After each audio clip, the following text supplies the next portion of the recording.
తెలంగాణ సర్కార్ అదిరిపోయే శుభవార్త. కొత్త రేషన్ కార్డు దరఖాస్తు తేదీలను ప్రకటించిన సీఎం రేవంత్.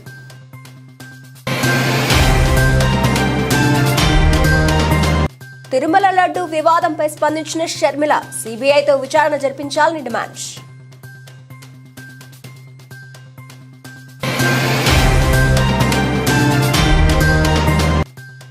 రేవంత్ రెడ్డికి సుప్రీంకోర్టులో ఊరట.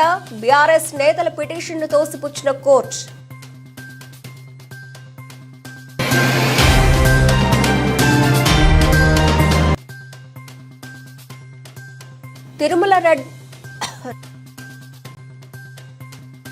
తిరుమల లడ్డు వ్యవహారంపై మాజీ సీఎం జగన్ స్పందన.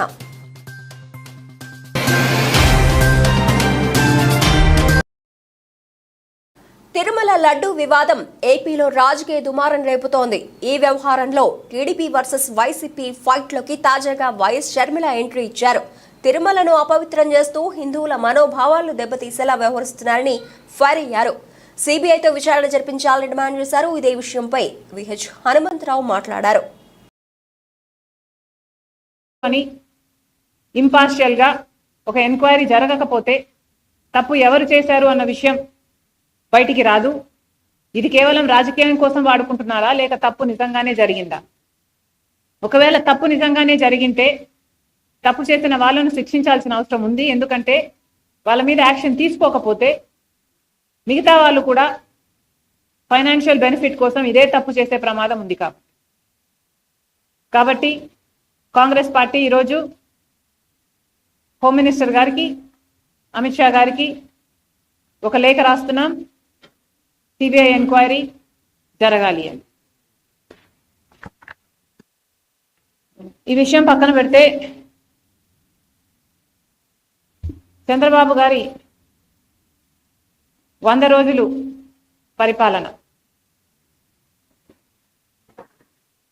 100 రోజుల్లో చంద్రబాబు గారు ఏమి చేశారు అంటే, శిశుపాలుడు తప్పులు లెక్కబెట్టినట్టు జగన్మోహన్ రెడ్డి గారి తప్పులను, అవినీతిని, దోపిడీని శ్వేతపత్రాల్లాగా చూపించారు. వైఎస్ఆర్ గారి పేరును ఎక్కడ వీలైతే అక్కడ తొలగించారు. వైఎస్ఆర్ గారి విగ్రహాలను ధ్వంసం చేశారు. మరి చంద్రబాబు గారు హామీల విషయంలో ఏం చేశారు అంటే 0 అనే చెప్పాలి. కూటమి సర్కార్ ఈ 100 రోజుల పరిపాలన ఎలా ఉంది అని చూసుకుంటే 100కి 0 అనే చెప్పాలి. ఎందుకంటే వాళ్ళు అత్యధికంగా బ్యాంక్ చేసిన వాగ్దానాలు సూపర్ 6, చంద్రబాబు గారి సూపర్ 6. చంద్రబాబు గారు చెప్పిన మాట 100 రోజుల్లో మేము రాష్ట్రాన్ని గాడిలో పెడతాము. 100 రోజుల్లో నిన్న చంద్రబాబు గారు చల్లగా చావు కబురు చెప్పినట్టు మెల్లగా ఒక బాంబు పేల్చారు. తిరుపతి దేవస్థానంలో తయారు చేసే లడ్డూలు బీఫ్ ఫ్యాట్తో తిరుపతి, ఈ విషయం మీరు కాబట్టి ఇమీడియట్ గా, ఎందుకంటే టీడీపీ వాళ్ళు కావాలని పెట్టిందని అవతల పార్టీ వాడు ఒక స్లోగన్ పెడతారు రేపే. కనుక నా ఉద్దేశంలో ఇది సిబిఐ ఎంక్వైరీ జరగాల్సిందే. కేంద్రం ఇమీడియట్ గా, నరేంద్ర మోడీ, అమిత్ షా ఇమీడియట్ గా యు ఆర్డర్ ఫర్ సిబిఐ. కేసులో తెలంగాణ ముఖ్యమంత్రి రేవంత్ రెడ్డికి ఊరట లభించింది. కేసును వేరే కోర్టుకు బదిలీ చేయాలంటూ బీఆర్ఎస్ ఎమ్మెల్యే జగదీష్ రెడ్డి దాఖలు చేసిన పిటిషన్పై విచారణ చేపట్టిన న్యాయస్థానం ఆయన విజ్ఞప్తిని తోసిపుచ్చింది. జగదీష్ రెడ్డి పిటిషన్ కేవలం అపోహలపై ఆధారపడి దాఖలైందని న్యాయస్థానం అభిప్రాయపడింది. విచారణను ప్రభావితం చేశారెందుకు ఎలాంటి ఆధారాలు లేవని స్పష్టం చేసింది. కాబట్టి ఈ దశలో పిటిషన్ను ఎంటర్టైన్ చేయడం కుదరదని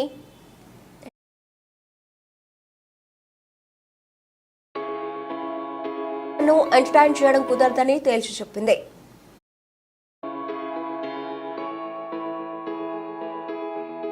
రోజులుగా చర్చనీయాంశమైన తిరుమల లడ్డు వ్యవహారంపై ఏపీ మాజీ ముఖ్యమంత్రి వైసీపీ అధినేత వైఎస్ జగన్మోహన్ రెడ్డి స్పందించారు. లడ్డు తయారీలో వాడే నెయ్యిలో కొవ్వు ఉందనేది ఒక కట్టుకథ అని ఆయన కొట్టిపడేశారు. దశాబ్దాలుగా జరుగుతున్న పద్ధతిలోనే తిరుమలలో లడ్డు తయారీ జరుగుతోందని అన్నారు. దేవుడిని కూడా రాజకీయాలకు వాడుకునే దుర్మార్గమైన మనస్తత్వం చంద్రబాబుదని విమర్శించారు. భక్తుల మనోభావాలతో ఆడుకోవడం ధర్మమేనా అని ఆయన ప్రశ్నించారు. ప్రతి 6 నెలలకు ఒకసారి నెయ్యి సరఫరా కోసం టెండర్లు పిలుస్తారని, చంద్రబాబు ముఖ్యమంత్రిగా ఉన్న సమయంలోనే నెయ్యి శాంపిల్స్ తీసుకున్నారు. జూలై 23న రిపోర్ట్ వస్తే ఇప్పుడు చంద్రబాబు మాట్లాడడం విడ్డూరం. ఒక సీఎం ఇలా అబద్ధాలు ఆడడం ధర్మమేనా అని జగన్ మండిపడ్డారు. జూలై 17న ఎన్డీడీబీకి నెయ్యి శాంపిల్స్ పంపించారని, జూలై 23న రిజెక్ట్ చేస్తే చంద్రబాబు ఇప్పటి వరకు ఏం చేశారు, ఎందుకు బయటకు చెప్పలేదని ప్రశ్నించారు. జరగనిది జరిగినట్టు చంద్రబాబు చెబుతున్నారని జగన్ పేర్కొన్నారు. నెయ్యి తీసుకొచ్చే ప్రతి ట్యాంకర్ సర్టిఫికెట్ తీసుకోవాలని, ప్రతి ట్యాంక్ శాంపిళ్లను 3 సార్లు టెస్ట్ చేస్తారని వివరించారు. పిల్లోడుగా ఇంట్లో నుంచి బయటకు వస్తే నీకు సంవత్సరానికి 36,000, నీకు మాదిరిగానే దుర్మార్గంగా క్యాంపెయిన్ చేసి ప్రజల ఆశలతోనూ జీవితాలతోనూ చెలగాటమాడి ఇదే పెద్ద మనిషి చంద్రబాబు నాయుడు ముఖ్యమంత్రి స్థానంలో కూర్చున్న తర్వాత ఈ 100 రోజుల్లో చంద్రబాబు నాయుడు చేసింది ఏమిటి అనంటే మోసం మోసం మోసం అన్న పదాలకు అర్థం. ఒకవైపున ఇదే పెద్ద మనిషి చంద్రబాబు నాయుడు ఇంతటి దారుణమైన అబద్ధాలు మోసాలతో కూడిన పరిపాలన ఒకవైపున చేస్తూనే మరోవైపున అన్ని వ్యవస్థలు తిరోగమనం. మొట్టమొదటిసారిగా చూస్తూ ఉన్నాం పిల్లలకు ప్రతి సంవత్సరం ప్రతి 3 నెలలకు ఒకసారి ఫీజు రీయింబర్స్మెంట్, పూర్తి ఫీజు రీయింబర్స్మెంట్. ఇలాంటి నేపథ్యంలో ప్రజల మనసును డైవర్ట్ చేసేందుకు చంద్రబాబు నాయుడు చేస్తూ ఉన్న అతి దుర్మార్గమైన ఆలోచన ఈ కట్టుకథ. నిజంగా ఈ కట్టుకథ ఎంత దుర్మార్గము అనేది నేను మీ అందరికీ కూడా ఒక కొద్ది నిమిషాలు మీ టైంలో ఇస్తే నేను ఎక్స్ప్లెయిన్ చేస్తా. మీరే ఆలోచన చేయమని చెప్పి కూడా మిమ్మల్ని అందరినీ కూడా నేను కోరుతా ఉన్నా. ఇంత దుర్మార్గపు పని చేయగలుగుతారా ఎవరైనా? చేయడం ధర్మమేనా అని అందరూ ఆలోచన చేయమని అడుగుతా ఉన్నా. ఎందుకనంటే కారణం ఏమిటనంటే ఈరోజు తిరుమలకు స్వామివారికి వచ్చే ఈ నెయ్యి, ఈ తిరుమలకు వచ్చే ఈ నెయ్యి చంద్రబాబు నాయుడు గారు అన్న మాటలు దీనికి సంబంధించి ఈ నెయ్యిలో కల్తీ జరిగింది అంటూ తాను అన్న మాటలు నిజంగా ఎంత దారుణమైన మాటలు అంటే నాశరికమైన ఇంగ్రీడియంట్స్ వాడారని, తిరుపతి లడ్డులో యానిమల్ ఫ్యాట్ గీక్ బదులు వాడినారని, ఇదే పెద్ద మనిషి చంద్రబాబు నాయుడు ముఖ్యమంత్రి హోదాలో ఉంటూ ఒక ముఖ్యమంత్రిగా తాను మాట్లాడిన మాటలు ఇవి. నిజంగా ఒక ముఖ్యమంత్రిగా ఉన్న వ్యక్తి ఈ మాదిరిగా అబద్ధాలు ఆడడం ధర్మమేనా? కొన్ని కోట్ల మంది వెంకటేశ్వర స్వామి భక్తులు దేశవ్యాప్తంగా కాదు ప్రపంచవ్యాప్తంగా ఉన్నారు. వారందరి మనోభావాలతో ఆడుకోవడం ధర్మమేనా? నిజంగా అసలు ప్రొసీజర్ ఏంది, ప్రక్రియ ఏంది, ఎలా జరుగుతుంది అన్నది నిజంగా కూడా అందరూ ఒక్కసారి ఆలోచన చేయాలి. వికారాబాద్ జిల్లా చౌడాపూర్ మండల కేంద్ర పరిధిలోని కొత్తపల్లి గిరిజన ఆశ్రమ పాఠశాలలో సిఆర్టీ ఉద్యోగి రాజు నాయక్ తోటి టీచర్లతో వల్గర్గా మాట్లాడుతున్న విషయంపై గ్రామస్తులు అతన్ని నిలదీయడంతో ఎంఆర్ఓ ప్రభుత్వ ఆదేశాల మేరకు నవాపేట్ ఎస్ఐ విక్రమ్ అక్కడికి చేరుకుని విచారణ చేపట్టారు. రాజు నాయక్ పై చర్యలు తీసుకోండి అని ఎంఆర్ఓ వెళ్లిన కొత్తపల్లి గ్రామస్తులు నవాపేట్ ఎస్ఐ విక్రమ్ ఎంఆర్ఓ విచారణ చేపట్టారు.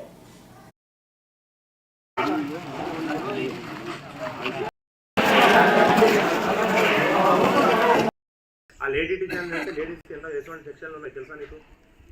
ఆ హ్యాండిక్యాప్ అంటే వికలాంగురాలు అని తిరిగితే దాని మీద పెద్ద సెక్షన్ రిమాండ్ ఉంది. దాని మీద చనిపో అంటానని చనిపో అంటానే అంటున్నాను.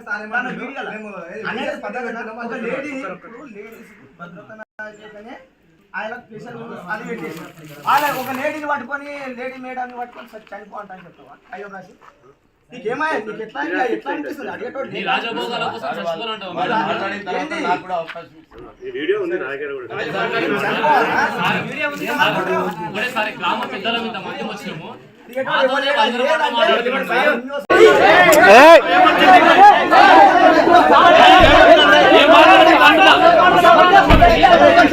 మెదక్ పట్టణంలో ద్వారకా గార్డెన్ లో కళ్యాణ్ లక్ష్మి మరియు షాదీ ముబారక్ చెక్లను మెదక్ ఎమ్మెల్యే మైనపల్లి రోహిత్ కళ్యాణ్ లక్ష్మి షాదీ ముబారక్ చెక్లను ఇవ్వడం జరిగింది. ఈ కార్యక్రమంలో Medak MLA Mainapalli Rohit, municipal chairman Chanderpaul, రాగి అశోక్, పవన్, లింగం మరియు కాంగ్రెస్ కౌన్సిలర్లు, కాంగ్రెస్ కార్యకర్తలు కార్యక్రమంలో పాల్గొన్నారు. ఈనాటి కార్యక్రమంలో మెదక్పట్నం నుంచి ప్రాతినిధ్యం గౌరవ కౌన్సిలర్ అదేవిధంగా నా మహిళా సోదరులకు, నా ముందున్నటువంటి మీ అందరు కూడా పేరు పేరున మనస్ఫూర్తిగా హృదయపూర్వకంగా నమస్కారాలు తెలియజేసుకుంటా ఉన్నాం. మరి మీకు తెలుసు 10 ఏళ్ళు, మరి మా చైర్మన్ గారు కూడా చెప్తా ఉన్నారు, 10 ఏళ్ళు మొత్తం ఆగమైపోయింది సార్, మా టౌన్ పట్టణం మొత్తం కూడా ఆగం. మీకు తెలుసు మరి మొన్న మన మెడికల్ కాలేజ్ 10 ఏళ్ళ నుంచి కొబ్బరికాయలు కొడుతున్నారు, మెడికల్ కాలేజ్ అంటున్నారు, కానీ కాలేజ్ మాత్రం రాదు. అదే మనం వచ్చిన 8 నెలల్లోనే ఇదే సంవత్సరం మరి దాన్ని మొదలు పెట్టే విధంగా మనం చర్యలు తీసుకుంటా ఉన్నామని చెప్పి మీ అందరూ కూడా తెలియజేసుకుంటా ఉన్నాం. కాబట్టి మనకి కొత్త సంవత్సరం, కొత్త ప్రభుత్వం, మనం గెలిచి 8 నెలలు కూడా అయితలేదు. కాబట్టి ఏదున్నా మరి భవిష్యత్తులో బ్రహ్మాండంగా అభివృద్ధి చేసుకుంటూ సేవా కార్యక్రమాలు చేసుకుంటూ మరి ముందుకు పోతామని చెప్పి, మరి ఏదున్నా మాటలలో కాదు చేతలలో చేసుకుంటూ మరి ముందుకు పోతామని చెప్పి మరి తెలియజేసుకుంటూ ధన్యవాదాలు. అదేవిధంగా ఇక్కడికి వచ్చేసిన మా ప్రింట్ అండ్ ఎలక్ట్రానిక్ మీడియా సోదరులకు కూడా మరి పేరు పేరున మనస్ఫూర్తిగా అభినందనలు, ధన్యవాదాలు తెలియజేసుకుంటాం. మంచిర్యాల జిల్లా లక్షటిపేట ప్రజలకు చట్టాలపై అవగాహన కల్పించడం అంగన్వాడీల పాత్ర ఎంతో కీలకమని సీనియర్ సివిల్ జడ్జి అర్పిత మారం రెడ్డి అన్నారు. గురువారం పట్నంలోని ప్రెస్ క్లబ్ భవన్ ఆవరణలో అంగన్వాడీలకు ఏర్పాటు చేసిన న్యాయ విజ్ఞాన సదస్సులో ముఖ్య అతిథిగా హాజరై మాట్లాడారు. ఈ సందర్భంగా న్యాయమూర్తి అర్పిత మారం మాట్లాడుతూ సమాజంలో అనేక రకాల సమస్యలు, వాటి ఇబ్బందులు నిర్మూలనకు చట్టాలపై అవగాహన ఎంతో అవసరమన్నారు. ప్రతి అంగన్వాడీ కార్యకర్తకు అన్ని కుటుంబాలతో ఉండే సత్సంబంధాల వలన ప్రజలకు చట్టాల గురించి నేరుగా అవగాహన కల్పించే అవకాశం లభిస్తుందన్నారు. ప్రతి ఆడబిడ్డ ఒక తల్లిగా, చెల్లిగా, కూతురుగా పోషిస్తున్న పాత్రలు, అదేవిధంగా మగవారి కుటుంబాల కోసం చేస్తున్న త్యాగాలను అవగాహన చేసుకుంటే గొడవలే జరగవని వివరించారు. సమాజంలో పాత్రికేయులు వివిధ మాధ్యమాల ద్వారా ప్రజలకు మరింత ప్రభావితంగా చట్టాలపై అవగాహన కల్పించాలని సూచించారు. ప్రతి ఒక్కరూ తాము చేయాల్సిన పనులు సక్రమంగా చేస్తే సమస్యలు దాదాపుగా దరిచేరవని, బాధ్యతలు విస్మరించినప్పుడే అనర్థాలు జరుగుతాయన్నారు. తప్పు చేసి బాధపడే కంటే ముందస్తు ప్రణాళికతో జీవితంలో సక్రమంగా నడుచుకుంటే సమస్యలుండవని తెలిపారు. ప్రతి అంగన్వాడీ కార్యకర్త ఇంటింటికి చట్టాల గురించి సమాచారాన్ని చేరవేయాలని కోరారు. అనంతరం ప్రెస్ క్లబ్ ఆధ్వర్యంలో న్యాయమూర్తిని శాలువాతో ఘనంగా సన్మానించారు. ఈ కార్యక్రమంలో న్యాయవాదులు నేరెళ్ల పద్మ, అక్కల శ్రీధర్, ఏజీపీ సత్యం, రవీందర్, ఎస్ఐ పనస రాజయ్య, జూనియర్ అసిస్టెంట్ నీరజ, సుమారు 50 మంది అంగన్వాడీలు పాల్గొన్నారు.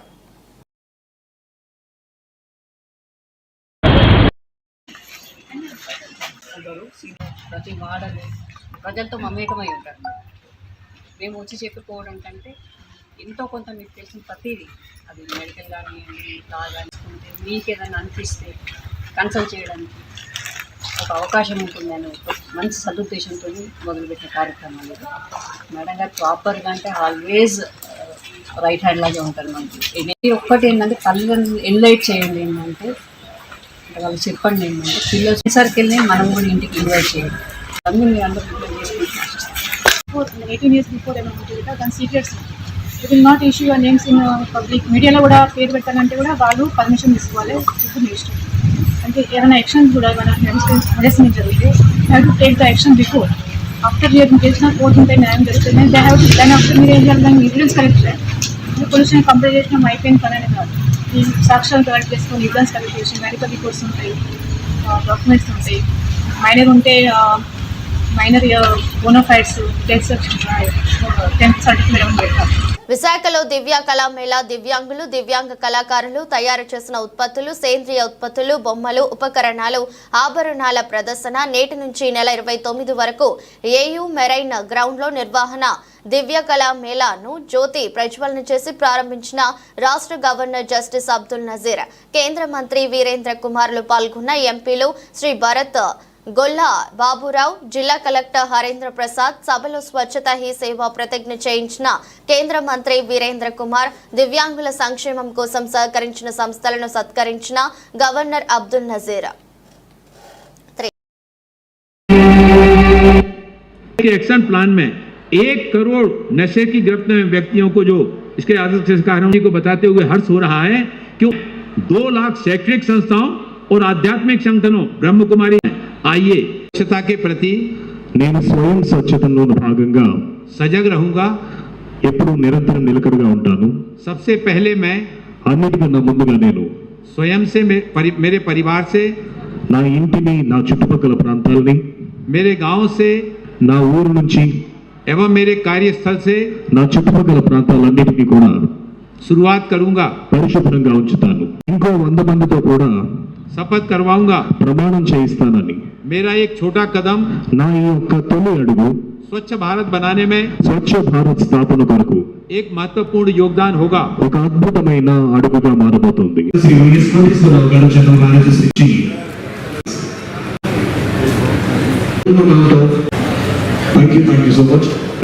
NDMDC Shri MN Harendra Prasad, district collector, distinguished guests, ladies and gentlemen, members of the media, I extend my warm greetings to అన్న క్యాంటీన్ ను విశాఖ దక్షిణ నియోజకవర్గ ఎమ్మెల్యే వంశీకృష్ణ ప్రారంభించారు. రాష్ట్ర వ్యాప్తంగా అన్న క్యాంటీన్లు ప్రారంభమైనప్పటికీ విశాఖలో ఎమ్మెల్సీ ఎన్నికల కోడ్ నేపథ్యంలో వాయిదా పడింది. కూటమి ప్రభుత్వం 100 రోజులు పూర్తి చేసుకున్న సందర్భంగా విశాఖ జిల్లాలో అన్న క్యాంటీన్లు ప్రారంభించారు. ఈ సందర్భంగా ఎమ్మెల్యే వంశీకృష్ణ మాట్లాడుతూ పేదవాడికి 5 రూపాయలకి అన్నం పెట్టే అన్న క్యాంటీన్లు ఈ రోజు నుండి అందుబాటులో ఉంటాయని ఎమ్మెల్యే వంశీకృష్ణ తెలిపారు. ఇక్కడ అధిక శాతం KGH కు వచ్చే పేదవారికి ఇది ఎంతో ఉపయోగపడుతుందని అన్నారు. ఈ కార్యక్రమంలో విశాఖ పార్లమెంట్ సభ్యుడు భరత్ కూడా పాల్గొన్నారు.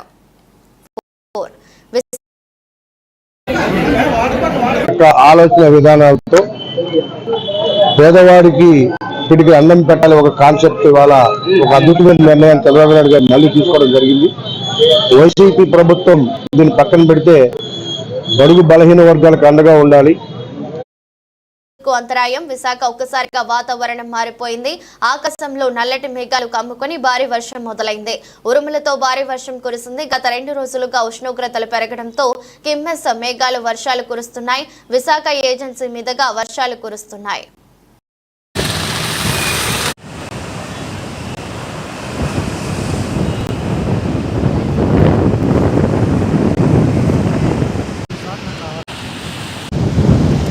రేషన్ కార్డుల జారీ ప్రక్రియపై కసరత్తు. రేషన్ కార్డుల జారీకి పటిష్ట కార్యాచరణ ప్రణాళిక రూపొందించాలని ముఖ్యమంత్రి రేవంత్ రెడ్డి ఆదేశించారు. నూతన రేషన్ కార్డుల కోసం అక్టోబర్ 2వ తేదీ నుంచి దరఖాస్తులను స్వీకరించాలని సీఎం సూచించారు. రేషన్ కార్డుల జారీకి సంబంధించిన విధి విధానాలపై ముఖ్యమంత్రి రేవంత్ రెడ్డి నేతృత్వంలో రాష్ట్రం సచివాలయంలో గురువారం సమీక్ష నిర్వహించారు. ఈ సందర్భంగా రేషన్ కార్డుల జారీకి సంబంధించి మంత్రులు ఉత్తమ్ కుమార్ రెడ్డి, పొంగులేటి శ్రీనివాస్ రెడ్డి, దామోదర్ రాజ నరసింహ అధికారులకు పలు సూచనలు చేశారు. అర్హులందరికీ డిజిటల్ రేషన్ కార్డులు ఇచ్చేదానిపై కసరత్తు చేశారు. సమావేశంలో రాష్ట్ర ప్రభుత్వ ప్రధాన కార్యదర్శి శాంతి కుమారి, ముఖ్యమంత్రి ప్రిన్సిపల్ సెక్రటరీ వి శేషాద్రి, ముఖ్యమంత్రి కార్యదర్శులు చంద్రశేఖర్ రెడ్డి, సంగీత, సత్యనారాయణ, మాణిక్ రాజ్, రాష్ట్ర ఆర్థిక శాఖ ప్రత్యేక ముఖ్య కార్యదర్శి రామకృష్ణారావు, వ్యవసాయ శాఖ కార్యదర్శి ఎం రఘునందన్ రావు, పౌర సరఫరాల శాఖ ప్రిన్సిపల్ కార్యదర్శి డిఎస్ చౌహాన్ తదితరులు పాల్గొన్నారు.